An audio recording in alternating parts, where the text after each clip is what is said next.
Triple S स्पिरिच्युअलिटीमध्ये आपलं सर्वांचं हार्दिक स्वागत। आज मी बोलणार आहे धारणा याविषयी।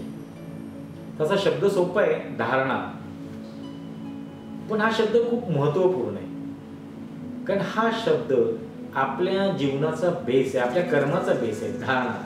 कारण जशी तुमची धारणा असेल तसंच तुमचं कर्म होत जाणार। जशी तुमची धारणा असेल त्याला आपण मेंटॅलिटी म्हणतो किंवा त्याला आपण सवय म्हणूया।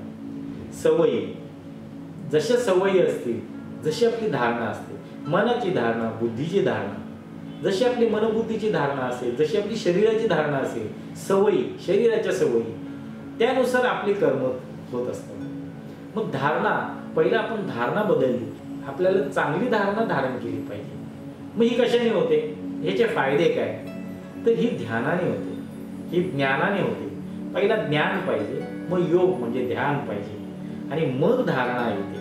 आपल्यामध्ये धारणा करायची ती चांगल्या गुणांची, आपल्यामध्ये धारणा करायची ती सुख शांतीची, आनंदाची, प्रसन्नतेची, शक्तीची धारणा केली पाहिजे। आपल्यामध्ये शक्ती असेल, आपण धारण केलेली असेल तर आपल्याला आपण दुसऱ्यांना देऊ शकतो। आपल्याकडेच नाही तर आपण दुसऱ्यांना कुठून देणार? त्यासाठी आपल्याकडे पहिलं धारणा पाहिजे, सुख शांतीची धारणा पाहिजे, ज्ञानाची धारणा पाहिजे, ज्ञान पाहिजे, चांगल्या सवयींची धारणा पाहिजे। चांगल्या सवयीमुळे पण आपण दुसऱ्यांना शिकवत असतो, त्यांना वेगळं काही शिकवायची गरज लागत नाही। आपण जसं दुसऱ्यांशी वागतो तसं मग ते रिॲक्ट होत जातात आपल्याशी, तसं ते आपल्याशी वागत जातात। त्यासाठी आपली धारणा खूप महत्त्वाची असते। जर आपण हे पाहायचं पहिला की आपल्यामध्ये काही चुकीची धारणा आहे का? जर चुकीची धारणा असेल तर ती बदलूया आपण आजपासून। मग ते बदलण्यासाठी आपल्याला ज्ञान चांगलं घेतलं पाहिजे, चांगलं पाहिलं पाहिजे, शुभचिंतन केलं पाहिजे। शुभचिंतन केल्यानेच आपली धारणा बदलणार आहे। धारणा बदलली की आपलं कर्म बदलणार, कर्म बदललं की आपली ऍक्शन बदलली, म्हणजे रिॲक्शन ही बदलली। लोकांचा आपल्याकडे बघण्याचा दृष्टिकोन बदलतो, लोकांचं आपल्याशी वागणं बदलतं। पूर्वी आपल्याला जे लोक वाईट समजतात, आपल्याला अहंकारी समजतात, गर्विष्ठ समजतात, आपल्याला वाईट समजतात, ती लोक आपल्याला चांगलं समजायला, ती लोक आपल्याशी प्रेमाने वागतात। हा आहे धारणा बदलल्याचा परिणाम। हा परिणाम जेव्हा आपल्याला दिसून येतो तेव्हा नक्कीच समजायचं की आपली धारणा, चुकीची धारणा आपण बदललेली आहे आणि आता आपण चांगली धारणा आपल्यामध्ये आहे। मग हे करण्यासाठी आपल्याला रोज ध्यान केलं पाहिजे, कारण ध्यानाने धारणा येते।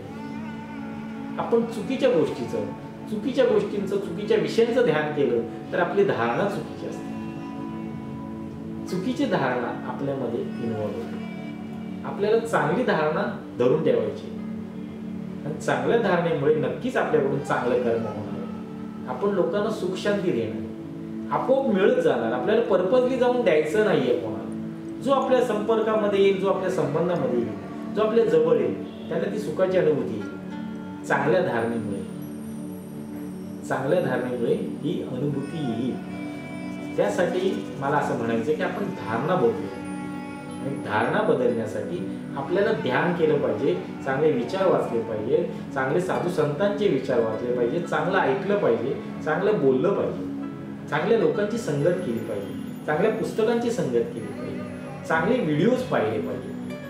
जास्त वेळ लागत नाही, फक्त 5 मिनिटं आपल्याला काढायचे। 24 तास स्वार्थासाठी आपण देतो, 1 तास पण नको, मी म्हणतो फक्त 5 मिनिटं तुम्ही परमार्थासाठी द्या, म्हणजे चांगल्या धारणेसाठी द्या। चांगली धारणा म्हणजे पण परमार्थच आला, परमार्थाचाच एक भाग आहे, साधनेचा एक भाग आहे धारणा। चांगली धारणा हा साधनेचा एक भाग आहे। पण चांगल्या धारणेसाठी, चांगली धारणा करण्यासाठी, आपली चुकीची धारणा आपल्याला बदलण्यासाठी आपल्याला 5 मिनिटं द्यावेच लागतील। जर तुम्हाला जीवनामध्ये आनंद हवा असेल तर, सुखाची अनुभूती घ्यायची असेल तर, एक्सपेरिमेंट करायचं असेल तर, तुम्हाला रिझल्ट पाहिजे ना, मग एक्सपेरिमेंट करा।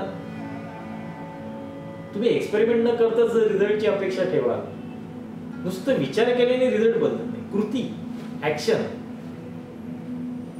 ज्ञान तर पाहिजे, प्लॅन तर पाहिजे, ज्ञानाने प्लॅन तयार होतो, आणि प्लॅन प्रत्यक्ष कृती करण्यासाठी जी शक्ती लागते ती ध्यानाने मिळते, आणि ध्यानामुळे जेव्हा शक्ती मिळते ती प्रॅक्टिकल अप्लाय करायची, निश्चय करायचा की नाही मी माझी धारणा बदलली। जेव्हा तुमची धारणा बदलते तेवढे आपलं कर्म बदलते, आपली ऍक्शन बदलते, आणि मग बघा ना जीवनात तुमच्याशी कसे वागतात। तुम्हाला सगळीकडून आनंदी आनंद मिळेल, तुम्ही लोकांना आनंद देत असता, तुम्ही लोकांना सुख शांती देत असता, तुम्ही लोकांना हवेविषयी वाटता, लोकांना तुम्ही आकर्षित करता चांगल्या गुणांनी, चांगल्या शक्तीने, हे सगळं धारण केल्यामुळे. त्यामुळे आपलं जसं शरीरावर चेहरा बदलतो, चेहऱ्यावरचं तेज बदलतं, चेहऱ्याची ठेवण बदलते.